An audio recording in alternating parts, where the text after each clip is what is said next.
नमस्कार दोस्तों, आज हम कहानी की अगली कड़ी में मुंशी प्रेमचंद जी द्वारा लिखित कहानी सती को सुनते हैं। लेकिन उससे पहले आप सभी लोग से एक विनम्र अनुरोध है कि अगर चैनल पर नए हैं तो चैनल को सब्सक्राइब ज़रूर कीजिएगा और कहानी अच्छी लगे तो लाइक शेयर कमेंट्स ज़रूर कीजिएगा। तो चलिए शुरू करते हैं कहानी सती। मुलिया को देखते हुए उसका पति कल्लू कुछ भी नहीं है। फिर क्या कारण है कि मुलिया संतुष्ट और प्रसन्न है और कल्लू चिंतित और सशंकित? मुलिया को कौड़ी मिली है, उसे दूसरा कौन पूछेगा। कल्लू को रत्न मिला है, उसके सैकड़ों ग्राहक हो सकते हैं। खासकर उसे अपने चचेरे भाई राजा से बहुत खटका रहता है। राजा रूपवान है, रसिक है, बातचीत में भी कुशल है, स्त्रियों को रिझाना भी जानता है। इससे कल्लू मुलिया को बाहर निकलने नहीं देता। उस पर किसी की निगाह भी पड़ जाए यह उसे असह्य है। वह अब रात दिन मेहनत करता है जिससे मुलिया को किसी बात का कष्ट न हो। उसे न जाने किस पूर्व जन्म के संस्कार से ऐसी स्त्री मिल गई है। उस पर प्राणों को न्यौछावर कर देना चाहता है। मुलिया का कभी सिर भी दुखता है तो उसकी जान निकल जाती है। मुलिया का भी यही हाल है कि जब तक वह घर नहीं आता मछली की भांति तड़पती रहती है। गांव में कितने ही युवक हैं जो मुलिया से छेड़छाड़ करते रहते हैं। उस पर युवती की दृष्टि में कुरूप कलुआ ही संसार भर में सब आदमियों में से सबसे अच्छा है। एक दिन राजा ने कहा, भाभी भैया तुम्हारे योग तो न थे। मुलिया बोली, भाग में तो वही लिखे थे, तुम कैसे मिलते। राजा मन में समझा, बस अब तो मैंने बाजी मार ली। बोला, विधि ने भी तो यही भूल की। मुलिया मुस्कुराकर बोली, अपनी भूल तो वही सुधारेगा। राजा एकदम निहाल हो गया। तीज के दिन कल्लू मुलिया के लिए लट्ठे की साड़ी लाया। चाहता तो था कोई अच्छी साड़ी ले, पर रुपए न थे और बजाज ने उधार न माना। राजा भी उसी दिन अपने भाग्य की परीक्षा करना चाहता था। एक सुंदर चुंदरी लाकर मुलिया को भेंट की। मुलिया ने कहा, मेरे लिए तो साड़ी आ गई है। राजा बोला, मैंने देखी है तभी तो मैं इसे लाया, तुम्हारे लायक नहीं है। भैया को किफ़ायत भी सुस्ती है तो ऐसी बातों में। मुलिया कटाक्ष करके बोली, तुम समझा क्यों नहीं देते। राजा पर एक कुल्हड़ का नशा चढ़ गया। बोला, बूढ़ा तोता नहीं पढ़ता है। मुलिया बोली, मुझे तो लट्ठे की साड़ी ही पसंद है। राजा बोला, जरा यह चुंदरी पहनकर देखो कैसी खिलती है। मुलिया बोली, जो लट्ठा पहनाकर खुश होता है वह चुंदरी पहन लेने से खुश न होगा। उन्हें चुंदरी पसंद होती तो चुंदरी ही लाते। राजा बोला, उन्हें दिखाने का काम नहीं है। मुलिया विस्मय से बोली, मैं क्या उनसे बिना पूछे ले लूँगी। राजा बोला, इसमें पूछने की कौन सी बात है, जब वह काम पर चला जाए पहन लेना, मैं भी देख लूँगा। मुलिया ठट्ठा मारकर हंसती हुई बोली, यह न होगा देवर जी, कहीं देख लें तो मेरी सामत ही आ जाए। इसे तुम लिए जाओ। राजा ने आग्रह करके कहा, इसे न लोगी भाभी तो मैं जहर खा के मर जाऊंगा। मुलिया ने साड़ी उठाकर आले पर रख दी और बोली, अच्छा लो, अब तो खुश हुए। राजा ने उंगली पकड़कर भाभी से बोला, अभी तो भैया नहीं है, जरा पहनकर दिखा दो हमको।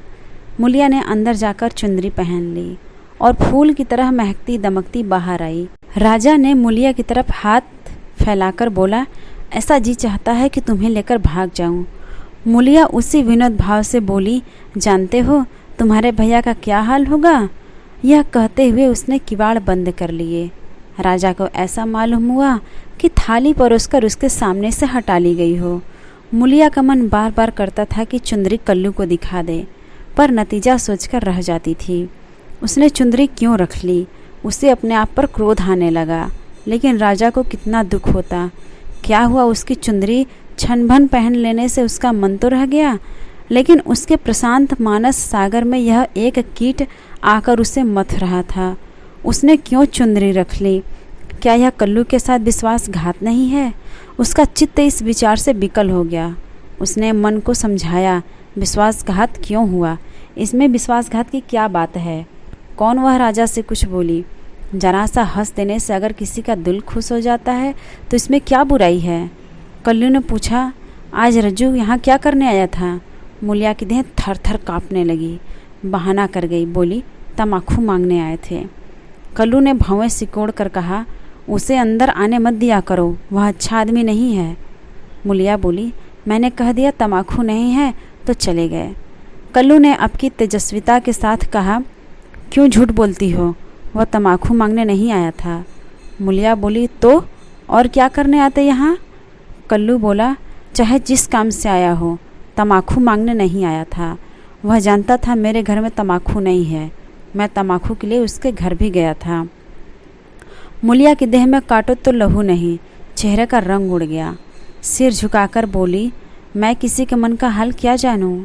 आज तीज का रत जगा था। मुलिया पूजा का सामान कर रही थी, पर इस तरह से जैसे मन में जरा भी उत्साह, जरा भी श्रद्धा नहीं है। उसे ऐसा मालूम हो रहा था उसके मुख में कालिमा पुत गई है और अब वह कल्लू की आंखों से गिर गई है।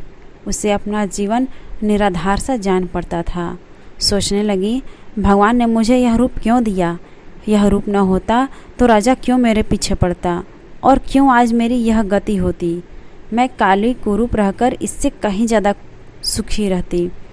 तब तो इसका मन चंचल न होता। जिन्हें रूप की कमाई खानी हो वह रूप पर फूले, यहाँ तो इसने मटिया मेट कर दिया। न जाने कब उसे झपकी आ गई तो सपने में देखती है कि कल्लू मर गया है और राजा घर में घुसकर उसे पकड़ना चाहता है। उसी दम एक वृद्धा स्त्री न जाने किधर से आकर उसे अपनी गोद में ले लेती है और कहती है, तूने कल्लू को क्यों मार डाला?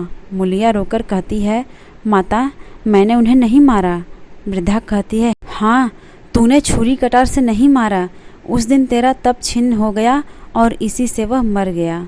मुलिया ने चौकन्नी आंखें खोल दी। सामने आंगन में कल्लू सोया हुआ था। वह दौड़ी हुई इसके पास गई और उसकी छाती पर सिर रखकर फुट फुट कर रोने लगी। कल्लू ने घबराकर पूछा, कौन है? मुलिया, क्यों रोती हो? क्या डर सा लग रहा है? मैं तो जाग ही रहा हूँ। मुलिया ने सिसकते हुए कहा, मुझसे आज एक अपराध हुआ है, उसे क्षमा कर दो। कल्लू उठ बैठा। क्या बात है, कहो तो, क्यों रोती हो? मुलिया बोली, राजा तम्बाकू मांगने नहीं आया था, मैंने तुमसे झूठ कहा था। कल्लू हंसकर बोला, वह तो मैंने पहले ही समझ गया था। मुलिया बोली, वह मेरे लिए चुंदरी लाया था, तुमने लौटा दी? मुलिया कांपती हुई बोली, नहीं, मैंने तो ले लिया। कहते थे मैं जहर खा लूँगा। कल्लू निर्जीव की भांति खाट पर गिर पड़ा और बोला, तो रूप मेरे बस का नहीं है। देव ने कुरूप बना दिया तो सुंदर कैसे बन जाऊं? कल्लू ने अगर मुलिया को खौलते हुए तेल में डाल दिया होता तो भी उसे इतनी पीड़ा न होती। कल्लू उस दिन से कुछ खोया खोया सा रहने लगा। जीवन में वह उत्साह न रहा, वह आनंद न रहा। हंसना बोलना भूल सा गया। मुलिया ने उसके साथ जितना विश्वासघात किया था उससे कहीं ज़्यादा उसने समझ लिया और यह भ्रम उसके हृदय में केवड़े के समान चिपट गया। वह घर अब उसके लिए केवल लेटने बैठने का स्थान था और मुलिया केवल भोजन बना देने वाली मशीन। आनंद के लिए वह कभी कभी ताड़ी खाने चला जाता या चरस के दम लगाता। मुलिया उसकी दशा देख देखकर अंदर ही अंदर कुढ़ती थी। वह उस बात को उसके दिल से निकाल देना चाहती थी, इसलिए उसकी सेवा में और मन लगाकर करती। उसे प्रसन्न करने के लिए बार बार प्रयत्न करती, पर वह जितना ही उसको खींचने की चेष्टा करती थी वह उतना ही उससे विचलता था, जैसे कोई कटिया में फंसी हुई मछली हो। कुशल यह था कि राजा जिस अंग्रेज के यहाँ खानसामा था उसका तबादला हो गया और वह राजा के साथ वहीं चला गया था, नहीं तो दोनों भाइयों में से किसी न किसी का जरूर खून हो जाता। इस तरह साल भर बीत गया। एक दिन कल्लू रात को घर लौटा तो उसे ज्वर था। दूसरे दिन उसके देह में दाने निकल आए। मुलिया ने समझा माता है, मान मनौती करने लगी, मगर 4-5 दिन में ही दाने बढ़कर आंवले पड़ गए और मालूम हुआ कि यह माता नहीं है, उपदंश है। कल्लू के कलुषित भोग विलास का यह फल था। रोग इतनी भयंकरता से बढ़ने लगा कि आंवलों में मवाद पड़ गया और उनमें से ऐसी दुर्गंध उड़ने लगी कि पास बैठते ही नाक फटती थी। देहात में जिस प्रकार का उपचार हो सकता था मुलिया करती थी, पर कोई लाभ न होता था और कल्लू की दशा दिन पर दिन बिगड़ती ही जाती थी। उपचार की कसर अब वह अबला अपनी स्नेहमय सेवा से पूरी करती थी। उस पर गृहस्थी चलाने के लिए अब मेहनत मजूरी भी करनी पड़ती थी। कल्लू तो अपने किए का फल भोग रहा था। मूलिया अपने कर्तव्य का पालन करने में मरी जा रही थी। अगर कुछ संतोष था तो यह कल्लू का भ्रम उसकी इस तपस्या से भंग हो जाता था। उसे अब विश्वास होने लगा था कि मूलिया अब भी उसी की है। वह अगर किसी तरह से अच्छा हो जाता तो फिर उसे दिल में छिपा कर रखता और उसकी पूजा करता। प्रातःकाल था। मूलिया ने कल्लू का हाथ मुंह धुलवाकर दवा पिलाई और खड़ी पंखा डुला रही थी कि कल्लू ने आंसू भरी आंखों से देखकर कहा, मूलिया, मैंने उस जन्म में कोई भारी तप किया था कि तुम मुझे मिल गई। तुम्हारी जगह मुझे दुनिया का राज मिले तो भी न लूँ। मूलिया ने दोनों हाथों से उसका मुंह बंद कर दिया और बोली, इस तरह की बातें करोगे तो मैं रोने लगूंगी। मेरे धन्य भाग कि तुम जैसा स्वामी मिला। यह कहते हुए उसने दोनों हाथ पति के गले में डाल दिए और लिपट गई। फिर बोली, भगवान ने मुझे मेरे पापों का दंड दिया है। कल्लू ने उत्सुकता से पूछा, सच कह दो मूला, राजा और तुम में क्या मामला था? मूलिया ने विस्मित होकर कहा, मेरे और उसके बीच कोई मामला हुआ हो तो भगवान मेरी दुर्गति करे। उसने मुझे चुंदरी दी थी, वह मैंने ले ली थी, फिर मैंने उसे आग में जला दिया। तब से मैं उससे नहीं बोली। कल्लू ने ठंडी सांस खींचकर कहा, मैंने कुछ और ही समझ रखा था। न जाने मेरी मति कहाँ हर गई थी। तुम्हें पाप लगाकर मैं अपने आप पाप में फंस गया और उसका फल भोग रहा हूँ। उसने रो रो कर अपने दुष्कृत्यों का पर्दा खोलना शुरू किया और मूलिया आंसू की लड़ियाँ बहाकर सुनने लगी। अगर पति की चिंता न होती तो उसने विष खा लिया होता। कई महीने के बाद राजा छुट्टी लेकर घर आया और कल्लू की घातक बीमारी का हाल सुना तो दिल में खुश हुआ। तीमारदारी के बहाने कल्लू के घर से आने जाने लगा। कल्लू उसे देखकर मुंह फेर लेता, लेकिन वह दिन में 2-4 बार पहुँच ही जाता।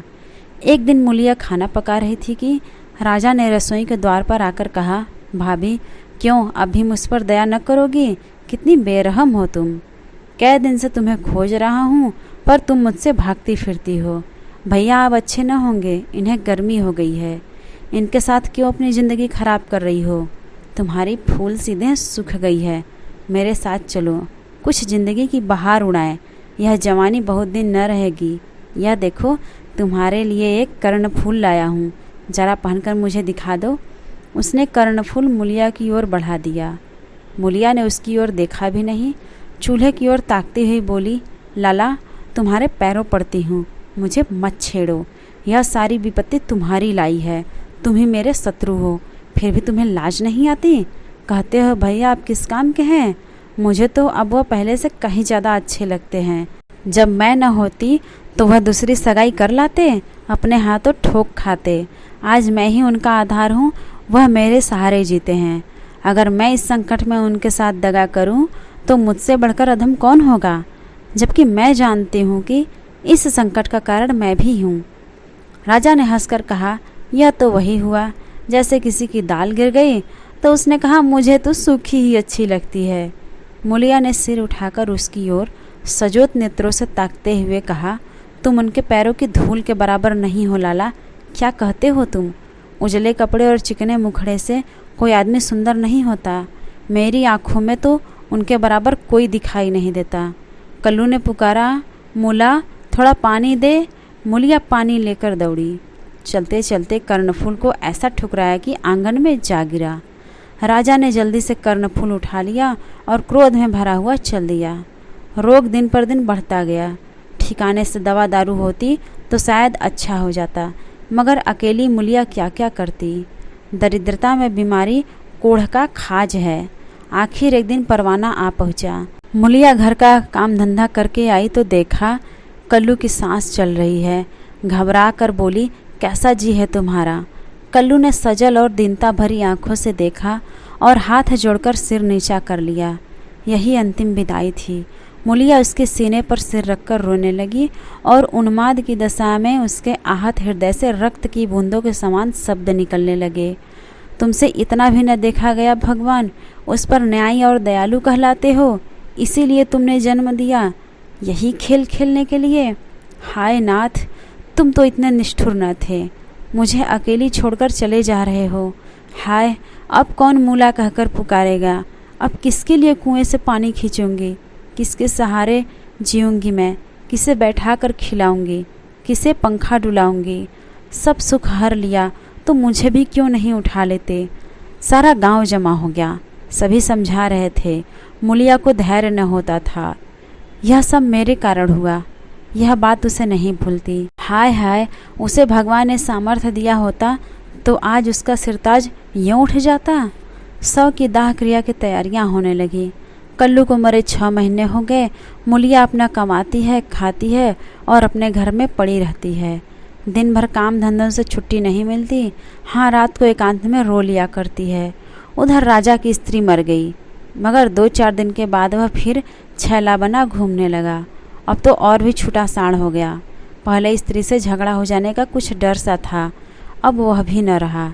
अब की नौकरी पर से लौटा तो सीधे मुलिया के घर पहुंचा और इधर उधर की बातें करने के बाद बोला, भाभी अब तो मेरी अभिलाषा पूरी करोगी या अभी और कुछ बाकी है?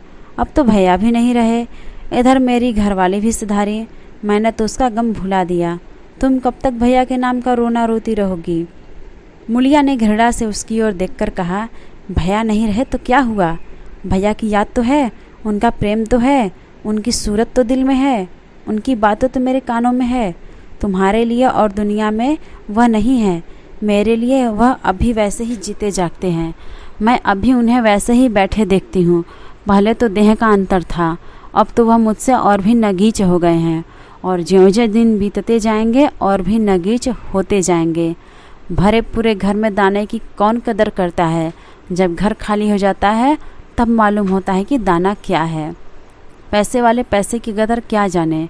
पैसे की कदर तब होती है जब हाथ खाली हो जाता है, तब आदमी एक एक कौड़ी दांत से पकड़ता है। तुम्हें भगवान ने दिल ही नहीं दिया, तुम क्या जानो सोहबत क्या है। घर वाली को मरे अभी 6 महीने भी नहीं हुए और तुम साढ़ बन बैठे। तुम मर गए होते तो इसी तरह वह भी अब तक किसी के पास चली गई होती। मैं जानती हूँ कि मैं मर जाती तो मेरा सिरताज जन्म भर मेरे नाम का रोना रोता। ऐसे ही पुरुषों की स्त्रियां उन पर प्राण देती है। तुम जैसे सोहदों के भाग में पत्तल चाटना लिखा है, चाटो, मगर खबरदार आज से मेरे घर में पाँव न रखना, नहीं तो जान से हाथ धो बैठोगे। बस निकल जाओ। उसके मुख पर ऐसा तेज स्वर में इतनी कटुता थी कि राजा को जबान खोलने का साहस भी न हुआ और चुपके से निकल गया। तो आज की यह मुंशी प्रेमचंद जी द्वारा लिखित कहानी सती आपको कैसी लगी कमेंट करके ज़रूर बताइएगा। और अगर चैनल पर नए हैं तो चैनल को सब्सक्राइब ज़रूर कीजिएगा और अपने दोस्तों को भी शेयर कीजिएगा।